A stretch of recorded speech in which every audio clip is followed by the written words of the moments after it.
Hello guys, आज मैं आपको बताने वाली हूँ कि मेरे लाइफ में ऐसा क्या हुआ था जो मैं 5 क्लास के बाद से यानी कि 5 क्लास तक मैं इंग्लिश मीडियम में पढ़ी हूँ और उसके बाद से ऐसा क्या हुआ जो मैं इंग्लिश मीडियम से हिंदी मीडियम में ड्रॉप कर गई।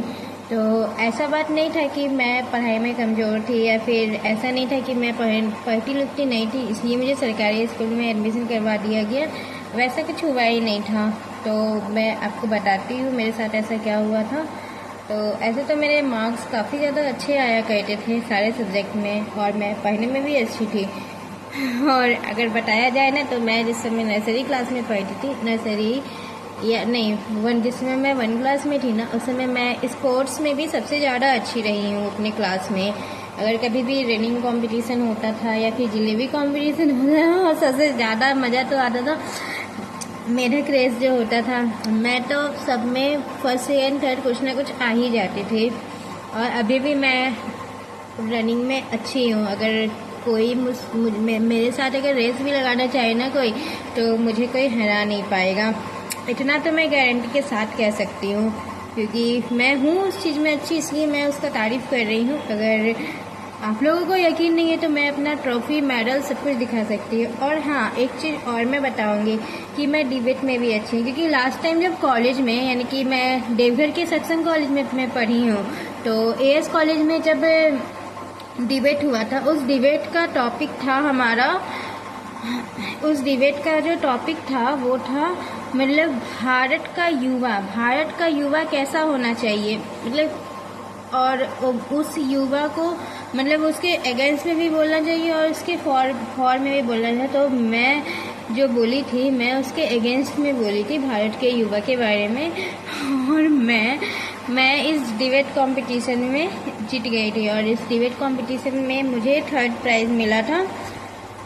फर्स्ट सेकेंड का था लेकिन मुझे इस डिबेट कंपटीशन में 3rd प्राइज़ मिला था और मैं इसके बाद हमारे भारत के युवा के बारे में कुछ स्पीच भी देना था, यानी कि हमारा भारत का युवा कैसा होना चाहिए। आजकल के टाइम में देखते हैं हम अपने मतलब कि हर एक बच्चे को देखते हैं कि लोग फ़ोन चला रहे हैं। तो मतलब कि अगर मान लिया जाए कि वो दिन भर बैठ कर के फ़ोन देख रहे हैं तो इससे जो है हमारा सिस्टम तो और भी बिगड़ जाएगा ना, क्योंकि एक छोटा बच्चा जैसे एक नर्सरी क्लास का बच्चा है, अब उसका कुछ प्रोजेक्ट बनाना है, वो अपना दिमाग तो कुछ लगाएगा नहीं। वो लिया फ़ोन और पूरा फ़ोन में देख रहा है। एक बार वो गूगल में सर्च किया कि उसको जो प्रोजेक्ट बनाने मिला है वो सर्च किया और उसके बाद फिर वो चीज़ को देख के उतार रही है। अरे भाई, कोई बंदा तो ऐसा होता है कि वो सर्च क्या करेगा, डायरेक्ट पीडीएफ डाउनलोड किया और जाकर के प्रिंट आउट करवा लिया और प्रोजेक्ट जाकर के सबमिट कर दिया स्कूल में।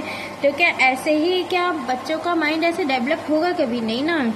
तो इस कारण से मैं कहना चाहूँगी कि अगर कभी भी स्कूल में प्रोजेक्ट मिले तो हाँ, अगर आपको सजेशन लेना है तो आप अपने टीचर से या फिर अपने बड़ों से पूछो कि किस टाइप का प्रोजेक्ट बनाए, मतलब कि कैसा बनाए जो हमको मार्क्स अच्छा मिलेगा। आप डायरेक्ट मोबाइल में देख रहे हो और फिर एकदम उसी को डिक्टो छाप दे रहे हो, तो फिर वैसे में तो आपके माइंड में थोड़ी कुछ बोलेगा, मतलब कि आपका सेंस ऑर्गन थोड़ी कुछ प्रोजेक्ट यानी होता है, या प्रोजेक्ट मतलब होता है अपने से बना करके अपने से कुछ दिमाग लगा करके उसको सोचना, उसके बाद उसको लिखना। तो अपने से तो कुछ दिमाग लगाने इस प्रोजेक्ट। खैर, ये सब छोड़ दिया जाए, ये सब का तो हम बात नहीं कर रहे थे। हम बात कर रहे थे कि मैं इंग्लिश मीडियम से हिंदी मीडियम में क्यों आ गई। क्योंकि मैं ऐसे तो मैं शुरू से हॉस्टल में रही हूँ और 5 क्लास तक तो मैं हॉस्टल में ही रही हूँ, इसलिए मुझे सब कुछ खुद ही करना पड़ता था। अगर मैं खाना भी खाती थी तो मुझे अपना थाली खुद ही धोना पड़ता था और मैं इतनी छोटी थी फिर भी मुझे अपना कपड़ा खुद ही धोना पड़ता था क्योंकि वहाँ पे पेरेंट्स तो आएंगे नहीं धोने के लिए, और चाहे वो बच्चा रहे या कोई भी रहे, सबको अपना काम खुद ही करना है। हॉस्टल में मतलब ऐसा होता है। और उसके बाद फिर हॉस्टल में रहती थी तो मैं वहाँ से स्कूल जाना, फिर स्कूल से आना, फिर स्कूल का अलग होमवर्क हो जाता था हमारे ऊपर ना काफ़ी ज़्यादा प्रेशर बन जाता था। मतलब कि साइंस का अलग होमवर्क करना है, सोशल का अलग होमवर्क करना है, जीके का अलग होमवर्क करना है, मॉरल साइंस का अलग होना है, एसएसटी का अलग होमवर्क करना है। टोटल 12 सब्जेक्ट हो जाते थे हमारे। और ये इन सब चीज़ों को तो छोड़ो, फिर हिंदी में और होमवर्क तो लिखना है सो लिखना है, इसके बाद हमें याद करने के लिए भी मिल जाता। फिर हम उसको बैठ करके रखते रहते थे, what is living things, what is living things, what is non living things. यानी कि माइंड में ना उस समय मतलब कि हमारे जितने भी दोस्त थे हम लोग साथ में मिल करके उस चीज़ को रटते रहते थे। वो मतलब रटना जो होता है ना, वो इंसान का सबसे बड़ा ही बीमारी होता है। हमें कोई भी चीज़ को रटना नहीं चाहिए।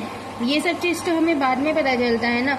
उसके बाद फिर ये सब तो हो ही जाता है। और फिर जब हम ट्यूशन जाते थे तो मतलब कि ट्यूशन जाते थे ना, तो वहाँ पे भी यही होता था हमारे साथ कि हम उस मतलब कि ट्यूशन का हमें अलग ही होमवर्क मिल जाता था। ट्यूशन के सर तो अलग ही होमवर्क दे देते थे, हॉस्टल में रहते थे लेकिन फिर भी। और जो हमारे स्कूल के टीचर थे ना, वो तो ऐसे थे कि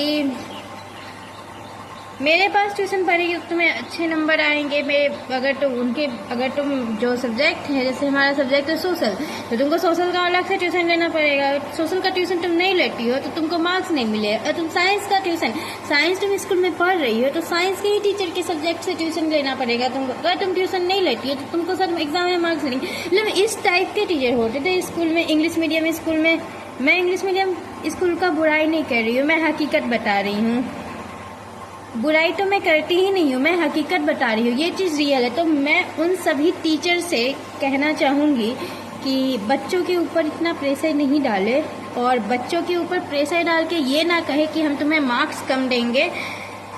कहना तो दूर की बात है, ऐसे नहीं बोले कि तुम मेरे यहाँ आके ट्यूशन पढ़ो।